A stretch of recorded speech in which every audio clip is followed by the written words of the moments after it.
नमस्ते दोस्तों, जोहार। मैं अभिषेक चक्रवर्ती आप सभी का फिर से अपने यूट्यूब चैनल पर स्वागत करता हूं। दोस्तों आज जो है क्लास 9 का वीकली टेस्ट में सामाजिक विज्ञान का एग्जाम हुआ, जिसका आंसर की देखने वाले वो भी डिटेल के साथ, क्योंकि ये सारे क्वेश्चंस आपके फाइनल एग्जाम में भी पूछे जाएंगे, इसलिए डिटेल से समझना आंसर्स को आप लोगों के लिए जरूरी है। तो एक एक क्वेश्चन को समझते चलते हैं और दोस्तों के साथ शेयर कीजिए और बताइएगा फाइनली आपका कितना आंसर सही होता है। तो चलिए दोस्तों एक एक आंसर्स को देखते हैं, और चैनल पर नया है तो प्लीज चैनल को जरूर सब्सक्राइब कर लीजिएगा। तो दोस्तों देख सकते हैं यहाँ पे डेट भी लिख दिया गया, 19 अक्टूबर 2023 को आपका एग्जाम हुआ है। और आगे देखते हैं आगे क्या क्या लिखा गया। इंस्ट्रक्शंस तो आपको मालूम ही है कि ऑब्जेक्टिव के साथ आप लोगों का सब्जेक्टिव क्वेश्चंस भी दिया गया है। तो पहले हम लोग ऑब्जेक्टिव क्वेश्चंस की ओर चलते हैं। यहाँ पे देख सकते हैं 2-2 मार्क्स करके आपका क्वेश्चन दिया गया, 10 क्वेश्चन, यानी एक क्वेश्चन पे 2 मार्क्स यानी 20 मार्क्स आपको मिलने वाला है। तो पहला क्वेश्चन क्या पूछा गया, हिटलर कौन था? तो हिटलर कौन था हमने पढ़ा हुआ है।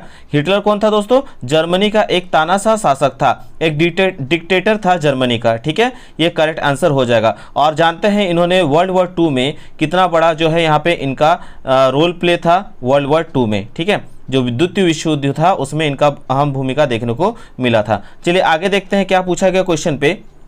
प्रथम विश्व युद्ध कब से कब तक हुआ था? तो प्रथम विश्व युद्ध हम सभी को मालूम है 1914 से लेकर 1918 के बीच हुआ था। ठीक है, तो इसमें एक मित्र राष्ट्र था, उस मित्र राष्ट्रों के नाम बताइएगा आप लोग नीचे कमेंट करके। ठीक है, चलिए नेक्स्ट क्वेश्चन की ओर चलते। क्या पूछा गया है, नागार्जुन सागर परियोजना किस नदी पर स्थित है? तो नागार्जुन सागर परियोजना जो है किस नदी पर स्थित है दोस्तों? आपका यहाँ पे कृष्णा नदी जो होगा यहाँ पे आपका करेक्ट आंसर हो जाएगा। ठीक है, चलिए नेक्स्ट क्वेश्चन की ओर चलते हैं।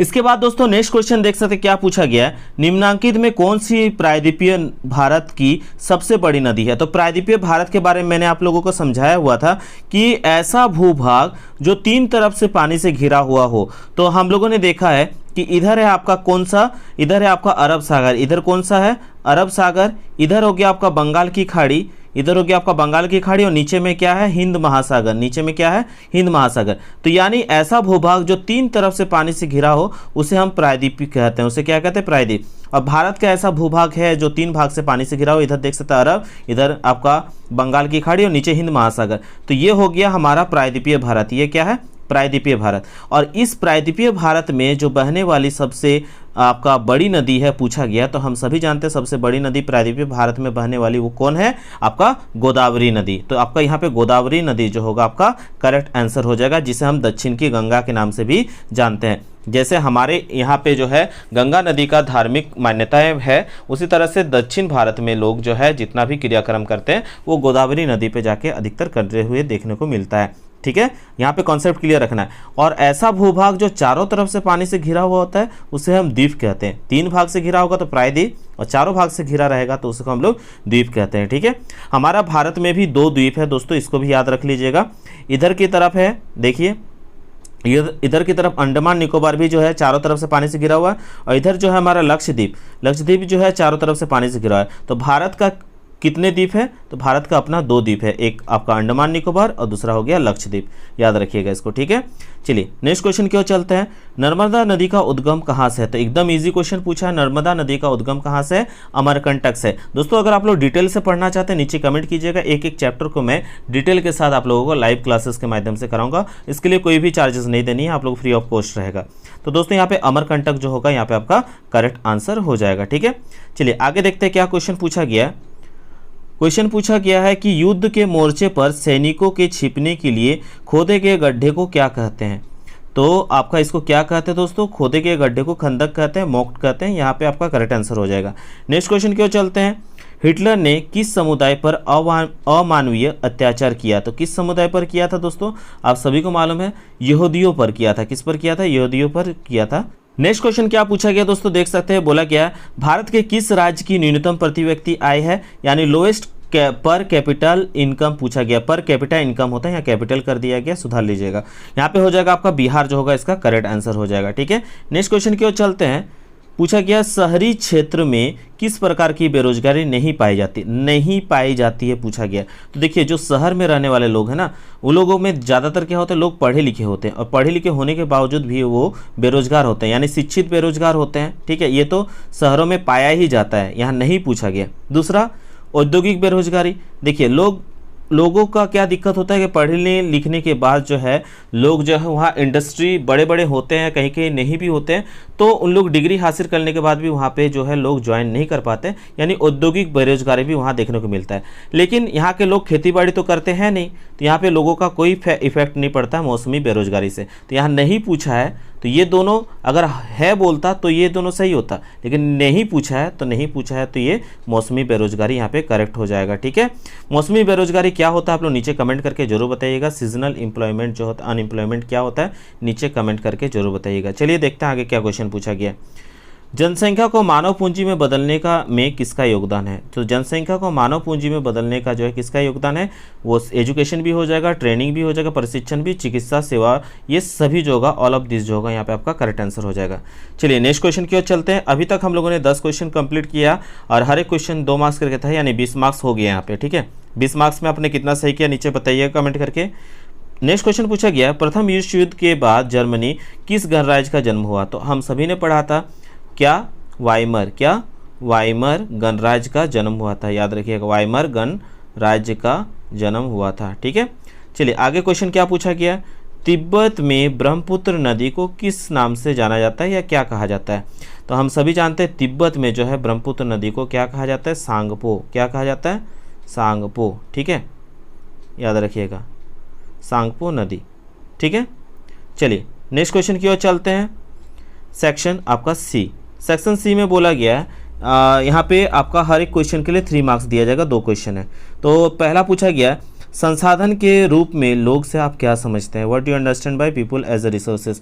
तो देखिए, संसाधन के रूप में किसी देश के कार्यरत लोगों को उनके वर्तमान, ठीक है, उत्पादन कौशल एवं योग्यता का वर्णन करने के लिए एक तरीका है। यह लोगों की सकल घरेलू उत्पाद के सृजन में योगदान करने की योग्यता पर क्या करता है, बल देता है।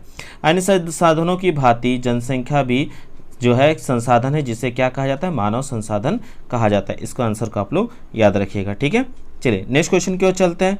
नात्सी सोच के खास पहलू कौन थे, ये पूछा गया है। इसको भी हम लोग आंसर आपको बताते हैं। फिर आपको पूछा गया था किसी देश की अर्थव्यवस्था की नदियों के बारे में बताएं और प्रच्छन्न और मौसमी बेरोजगारी में अंतर स्पष्ट करें। तो ये तीनों एक एक करके हम लोग चलिए देख लेते हैं डिटेल के साथ। अगर आप लोग को डिटेल में पढ़ना है चैप्टर वाइज तो नीचे कमेंट करके जरूर बताइएगा, लेकिन इसके लिए आप लोग प्लीज़ चैनल को सब्सक्राइब कीजिए, कमेंट कीजिए कि आप लोग को क्या क्या डिमांड है। ठीक है, हर एक डिमांड को पूरा किया जाएगा, तय मानिए। तो दोस्तों लॉन्ग आंसर टाइप क्वेश्चन में जो दीर्घ उत्तरीय वाला प्रश्न था उसमें पूछा गया था नात्सी सोच के खास पहलू क्या थे। तो नात्सी सोच के खास पहलू के बारे में यहाँ पे पॉइंट्स पे लिख दिया गया, इसको आप लोग स्क्रीनशॉट लेकर लिख लीजिएगा। ठीक है, इसको एक बार आप लोग स्क्रीनशॉट ले लीजिए और इसको नोट कर लीजिएगा, और ये चैप्टर जो है डिटेल से पढ़ाना होगा, तभी आपको ये कॉन्सेप्ट पूरा क्लियर हो पाएगा। चलिए नेक्स्ट क्वेश्चन की ओर चलते हैं। क्या पूछा गया था, नेक्स्ट क्वेश्चन पूछा गया था, आप देख सकते हैं स्क्रीन पर, किसी देश की अर्थव्यवस्था के लिए नदियां क्यों महत्वपूर्ण है? तो हम सभी जानते हैं किस किस चीज़ के लिए महत्वपूर्ण है, इसको 4 पॉइंट्स पे लिख दिया गया। तो 4 पॉइंट्स इस तरह से आप लोग लिख दीजिएगा तो आपका यहाँ पे करेक्ट आंसर हो जाएगा। इसको भी आप लोग स्क्रीनशॉट ले लीजिए। ठीक है, इसके बाद दोस्तों नेक्स्ट क्वेश्चन क्या पूछा गया था, प्रच्छन्न और बेरोजगारी और मौसमी बेरोजगारी में अंतर स्पष्ट कीजिए करें। ठीक है, तो प्रच्छन्न और मौसमी बेरोजगारी में क्या अंतर है? प्रच्छन्न बेरोजगारी में व्यक्ति कार्य करता हुआ तो दिखाई देता है लेकिन वास्तव में वह बेरोजगार होता है। जैसे मान लीजिए कोई आपका रिश्तेदार है और रिश्तेदार के यहाँ पे आप या अपने घर पर कोई काम करे, खेती बाड़ी हो रहा है, आप काम करते हुए मेहनत करते हुए दिखेंगे, लेकिन आपको कोई वहाँ पे पैसा देने वाला है, कुछ आपको उस काम के बदले में कुछ पैसा मिलने वाला है, नहीं मिलने वाला है। तो इस तरीके के जो है वहाँ पे काम तो दिखेगा लेकिन आपको मतलब वास्तव में आप बेरोजगार होंगे, तो वो कहलाएगा प्रच्छन्न बेरोजगारी। ठीक है, जबकि मौसमी बेरोजगारी में क्या है, मौसमी बेरोजगारी में किसान या व्यक्ति निश्चित अवधि में काम करने के बाद बेरोजगार हो जाता है, यानी कुछ समय के लिए। जैसे कोई मौसम ऐसा खास मौसम होता है जिसमें कुछ जो है फसल अच्छी उपज होती है और उसमें क्या होता है, उपज होने के बाद उस समय में काम चलता है, उसके बाद बाकी के महीने वो बैठे रह जाते हैं, तो इसको हम मौसमी बेरोजगारी कहते हैं। ठीक है, जैसे कोई फंक्शन दुर्गा पूजा वगैरह आ गया तो इस समय में जो है अलग अलग कुछ ना कुछ क्रियाकलाप आपको देखने को मिलेगा। फिर वो सीजन का जो है काम, ठंड के मौसम का जो है काम ये पूरा हो जाएगा, फिर गर्मी वाला सीजन में उन लोगों का काम क्या हो जाएगा, बंद हो जाएगा।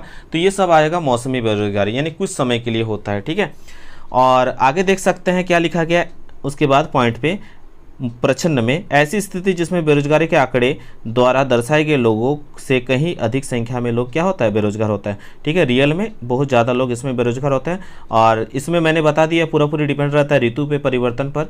ऋतु परिवर्तन के हिसाब से बढ़ने वाली बेरोजगारी जो अधिकतर कृषि क्षेत्र में पाई जाती है। ये किस में देखने को मिलता है, कृषि क्षेत्र में, क्योंकि हमारे देश की भौगोलिक स्थिति जिस हिसाब से है उस हिसाब से कोई ना कोई फसल के लिए कोई जो है पर्टिकुलर एरिया क्या रहेगा, वो उसी फसल की उपज के लिए अच्छा माना जाता है। तो वो फसल जब तक हुआ तो अब तक आप रोजगार में रहे, जब फसल का मौसम गया तो बस आप वहाँ पे उस समय बेरोजगार हो गए उस महीने में, तो ये कहलाता है आपका मौसमी बेरोजगार। ठीक है, तो इस तरह से जितने भी क्वेश्चंस पूछा गया हमने सभी क्वेश्चंस का आंसर्स का आप लोग बता दिया। कुछ भी डाउट हो, कुछ भी क्वेश्चन हो, मैथ्स साइंस कुछ भी सब्जेक्ट में, आप लोग नीचे कमेंट कीजिए बेझिझक। इंस्टाग्राम में जाके हम लोग डायरेक्ट हम लोगों से बात कर सकते हैं, वहाँ पे हम जो है आपके समाधान करने की कोशिश करेंगे। और इंपॉर्टेंट पीडीएफ से नोट्स के लिए टेलीग्राम ग्रुप को जरूर ज्वाइन कर लीजिएगा, और व्हाट्सअप चैनल का भी लिंक दिया हुआ, आप उस ग्रुप में भी ज्वाइन कर जाइएगा। तो आशा करते हैं दोस्तों आज का वीडियो आप सबको पसंद आया। अगर पसंद आया तो बिल्कुल लाइक शेयर एंड कमेंट करना ना भूलें। मिलते हैं दोस्तों एक नए वीडियो में, तब तक के लिए दोस्तों धन्यवाद। जय हिंद, वंदे मातरम।